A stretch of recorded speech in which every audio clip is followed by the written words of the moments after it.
Enrico, ci sono dei buoni motivi, a parte quelli etici, chiaramente, per cui adottare un cane in un canile? Sì, ce ne sono più d'uno. Sicuramente il fatto di prendere un cane che nella maggior parte dei casi è già adulto e quindi ha già superato quella fase, mh, diciamo, temibile in cui il cane ha necessità di esplorare il mondo attraverso il morso e quindi rosicchia qualunque mobile, suppellettile o scarpa gli capiti a tiro. E, e poi probabilmente ha già superato la fase delle evacuazioni così inappropriate, tipiche di alcuni cuccioli, quindi può essere un cane che già sa che per fare la pipì e la cacca deve chiedere di uscire. Suggerisce l'utilità di prendere un cane in canile, il fatto che nei canili sono per lo più presenti cani meticci. Ecco, diciamo che la proverbiale sanità, salute proverbialmente forte dei cani bastardi è stata accademicamente sancita dalla una legge, la legge cosiddetta del lussureggiamento degli ibridi, la quale postula sostanzialmente che in natura gli incroci sono sempre premiati. Questo vale per tutto, vale anche per le razze umane, vale per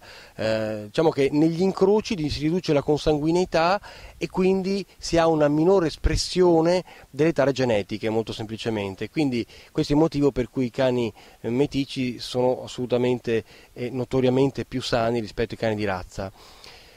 Eh, ecco, devo dire che per converso la spregiudicata selezione che è stata fatta negli ultimi decenni da parte degli allevatori sulle razze ha portato a una vera e propria deriva genetica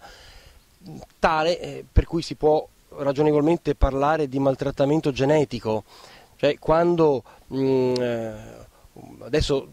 un esempio, come dire, celeberrimo e famigerato è quello del pastore tedesco e della displasia dell'anca, cioè gli allevatori hanno mirato a magnificare gli aspetti morfologici fenotipici di questi cani che sono dei leoni meravigliosi e sono dei leoni con i piedi d'argilla perché poi accade troppo frequentemente che questi cani sviluppino nel corso del proprio sviluppo, della propria crescita, determinano questa malattia ortopedica gravissima. E altra cosa sono le razze che adesso vengono definite come sofferenti. Facciamo come sempre un esempio, prendiamo ad esempio il bulldog o il carlino. Ecco, noi dovremmo riuscire a guardare con disincanto queste razze, con tanto disincanto da poter vedere quanto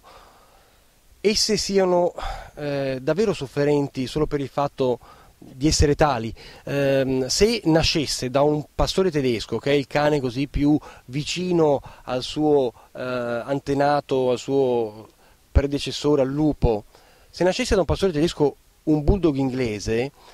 in una cucciolata di 8-9 cuccioli, tutti dei bellissimi lupetti e un bulldog inglese,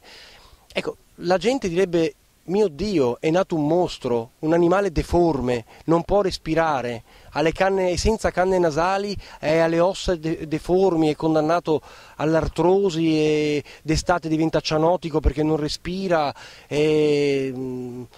spaventoso. Ebbene, quel mostro l'abbiamo fatto noi, l'abbiamo moltiplicato, lo stiamo riproducendo su vasta scala, viene commercializzato e ecco, dovremmo riuscire a renderci conto che alcune di queste razze sono razze sofferenti, andrebbero modificate se non estinte.